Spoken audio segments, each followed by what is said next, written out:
Hej! Idag ska vi lyssna på Tucker Carlson. Valfusket i det amerikanska presidentvalet är uppenbart. Och det handlar inte om några konspirationsteorier utan det är bekräftat och det är sant.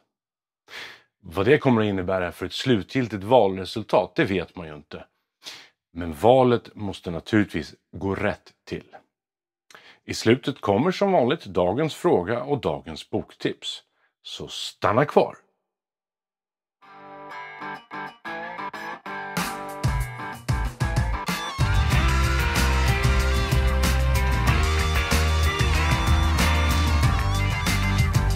Svar på tal med Johan Widén. Varmt välkommen till ett nytt avsnitt av Svar på tal.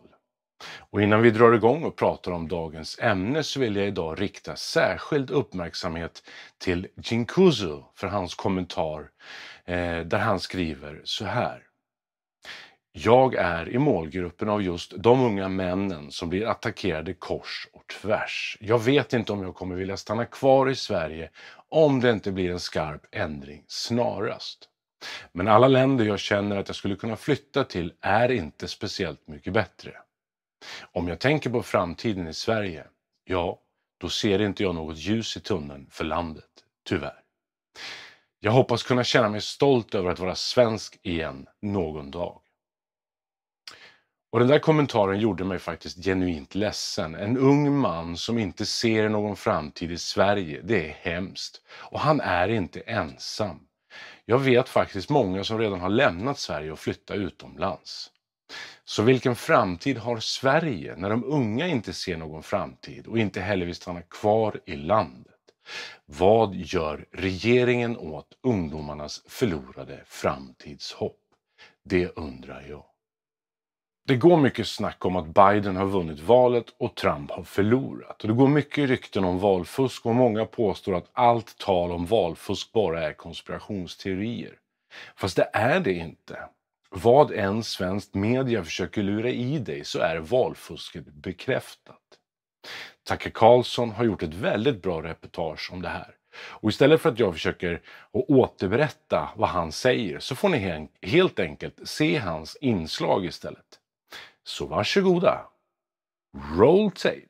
Tucker Carlson, tonight, happy Veterans Day. It's been more than a week since the final votes were cast, and still many of Donald Trump's 72 million voters believe this election was fundamentally unfair, and they're right about that. There was massive outside interference in our democracy, and it didn't come from Russia. The tech monopolies of Silicon Valley used their unprecedented control over news and information to silence Donald Trump's voters and at the same time to protect Joe Biden. And then public health authorities and blue state governors wielded the pandemic like it was a partisan political weapon. It's hard to believe they actually did that, but they did do it. Corporate America helped them. In a moment, we'll have a report on Big Pharma's role in what happened. It's an amazing story. And then there is the question of the votes themselves, the actual ballots. Democrats completely changed the way we voted in this election. Our system has never been more disorganized, and it's never been more vulnerable to manipulation. So was there voter fraud last week? That's a question we've been working on since election night. We've tried to be careful and precise as we report this out. In moments like this, truth really matters more than ever. False allegations of fraud can cause as much damage as the fraud itself. Jussie Smollett hurt more people with his lies than any actual hate crime. And the last thing America needs right now is more damage. So we want to be accurate. What we're about to tell you is accurate. It's not a theory. It happened, and we can prove it. Other news organizations could prove it too.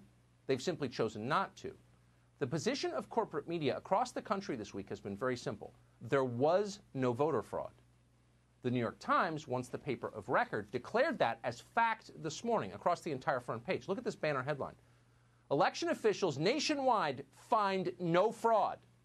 No fraud, none. End of story. Move on and listen to Kamala. You're hearing virtually the same thing from everyone in the media. Everyone. At CNN, the anchors have been repeating the approved message for days. They say it with a kind of brittle intensity that suggests precisely because they don't really believe what they're saying, you absolutely must believe it. Shut up and accept the verdict, America.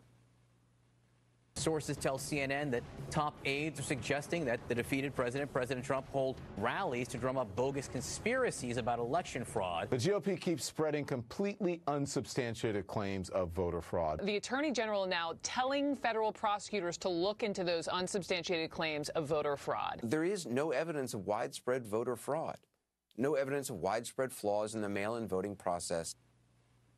Bogus conspiracy theories, completely unsubstantiated claims of voter fraud.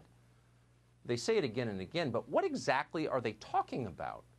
They won't tell you, so we're going to tell you. Right now, fewer than 15,000 votes separate Donald Trump from Joe Biden in the state of Georgia. It's close enough that it's worth getting specific about what happened there. And Georgia's Secretary of State has now confirmed there will be a hand recount of all votes cast in Georgia. Among those votes, auditors will find a ballot cast by a woman called Deborah Jean Christensen. It'd be hard to find anyone who's got a bad word to say about Deborah Jean Christensen. She was well known in her community for years as a bird watcher, an avid gardener, a committed fan of the Georgia Bulldogs. Those who knew her were sad when she died last May, and they might be surprised to learn that even after her death, Deborah Jean Christensen still managed to register to vote and then cast a ballot, presumably for Joe Biden. In some ways, it's an inspiring story, the triumph of voting over death. And no one quite embodies that story like James Blaylock of Covington, Georgia.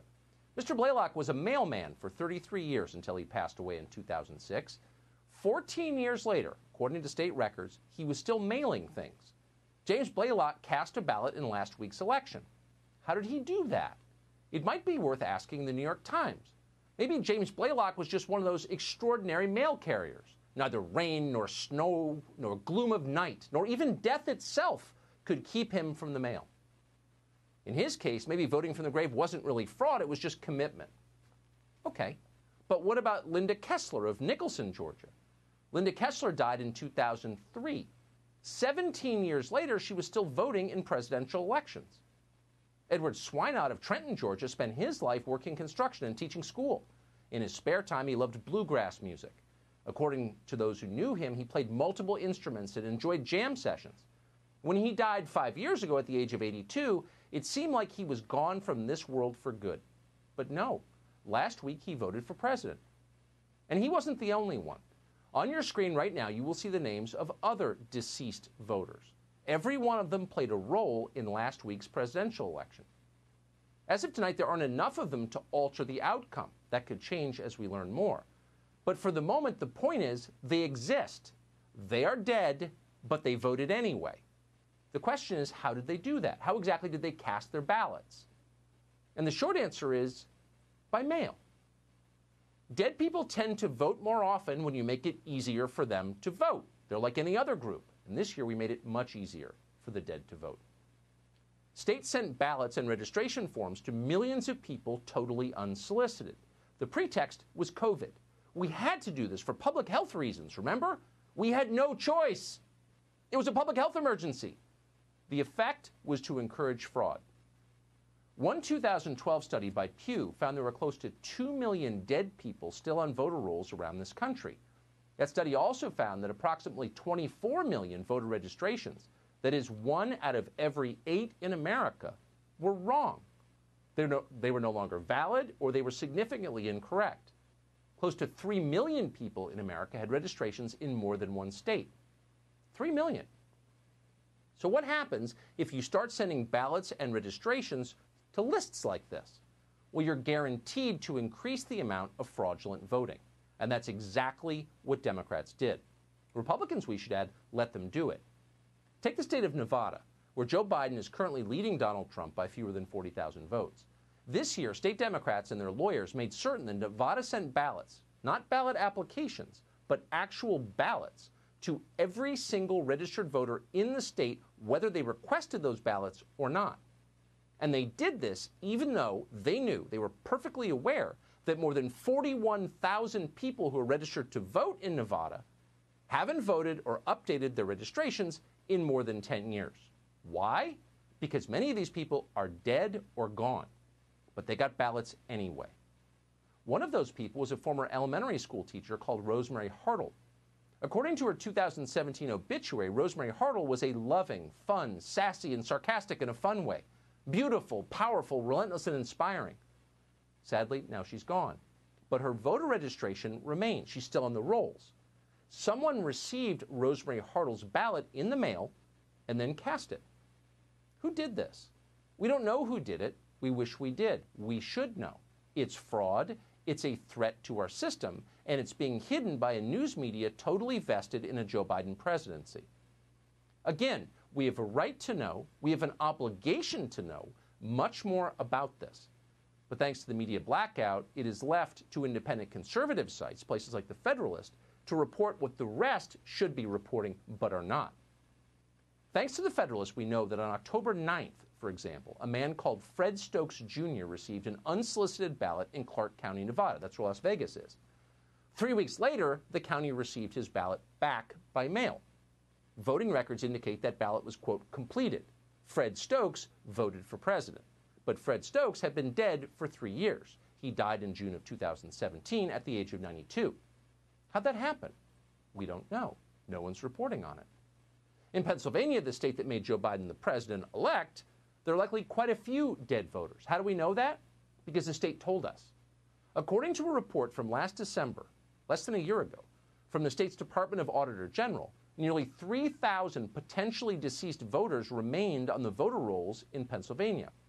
The Trump campaign says it has found evidence that some of them voted this year. For example, on October 24th, Allegheny County officials mailed a ballot to one Denise Odnick. She died 2 days before. Yet somehow records show that county officials received that ballot back, completed, voted for president, on November 2nd. Again, we're showing you more names on the screen just like Denise Odnick's. We can confirm that they all voted in the election last week, and all of them were dead when they did so. None of this is conjecture. It's not one of those bogus conspiracy theories that CNN worries about. It is entirely real. Why did it happen? How can we prevent it from happening again? Those are the questions. The first is very simple to answer. Democrats did it. They understand that when you send mail-in ballots to an entire unverified voter roll, you can't really know who's voting.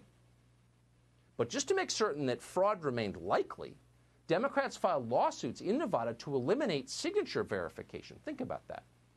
In 2019, well before the coronavirus panic, Ron Wyden, this is a Democratic senator from Oregon, sponsored the Vote by Mail Act. The Vote by Mail Act demands that every state in the union mails ballots to their entire unverified voter list. Whether you ask for it or not, whether you're alive or not, you get a ballot. There's no other way to interpret this. Democrats are abetting fraud. This summer, Democrats in the House of Representatives passed something called the HEROES Act. It wouldn't simply have provided, quote, automatic mailing of absentee ballots to all voters in America. It also would have prevented states from restricting in any way ballot harvesting. That means that anyone could collect and return bundles of ballots from dead or living voters to polling stations, and there would be no oversight of this at all. That's insane, but expect more of it. Loose voting rules are too useful for the left to pass up. In January, Democrats could very well gain control of the United States Senate. If that happens, much will change, but one of the things that will happen, they will pass the HEROES Act into law.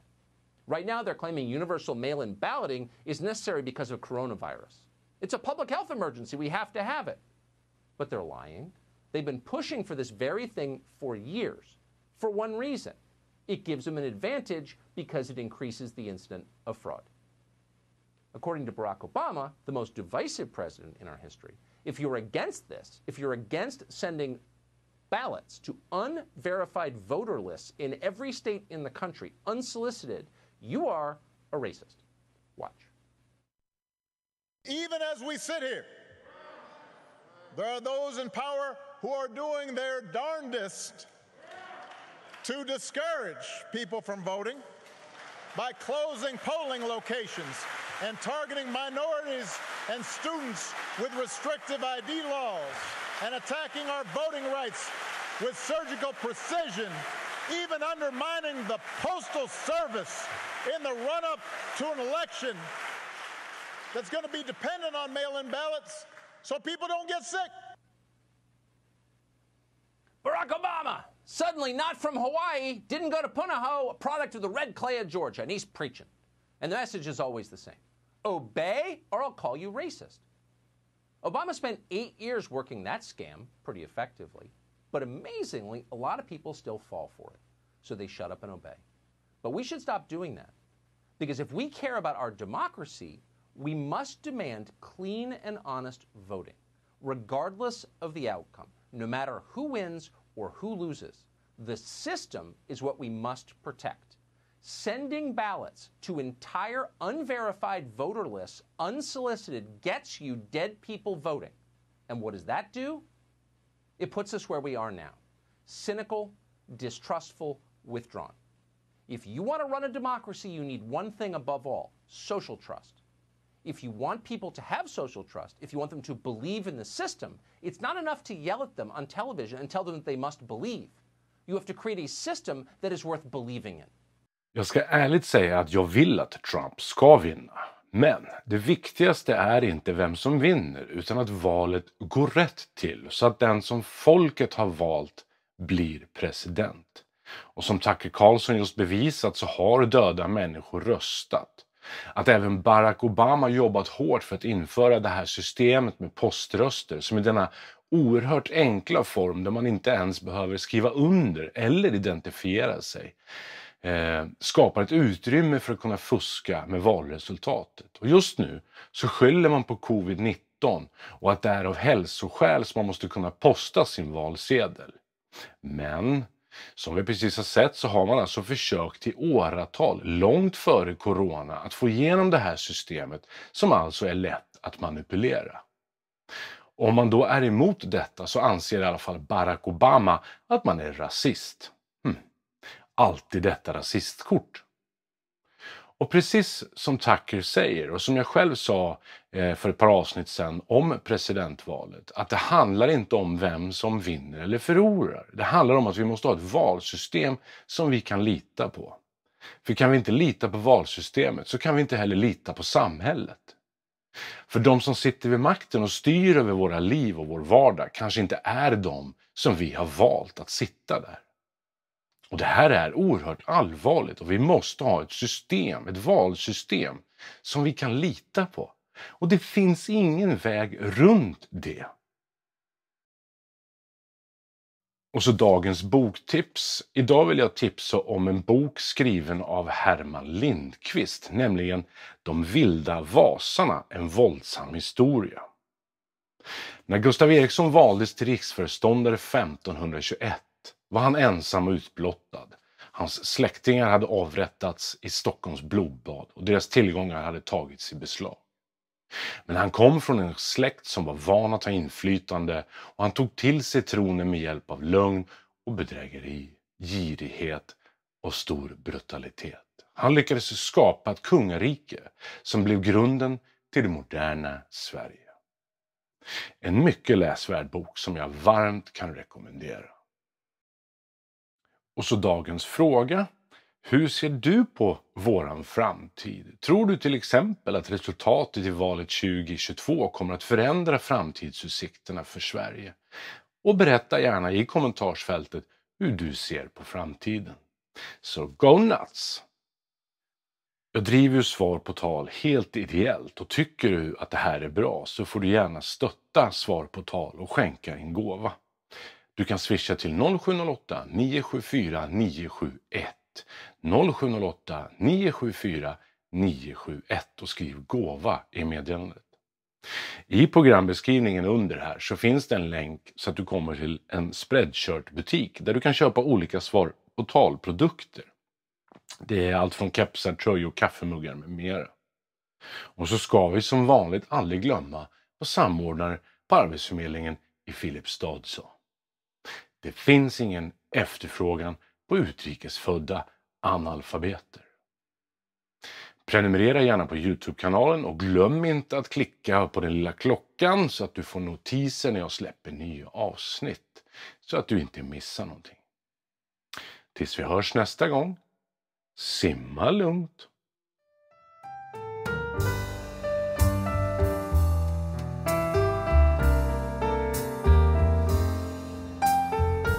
Host, script and production by Johan Wide. Mixed and mastered by Johan Wide. Photo and design by Johan Wide. Artwork by Thomas Weiberg.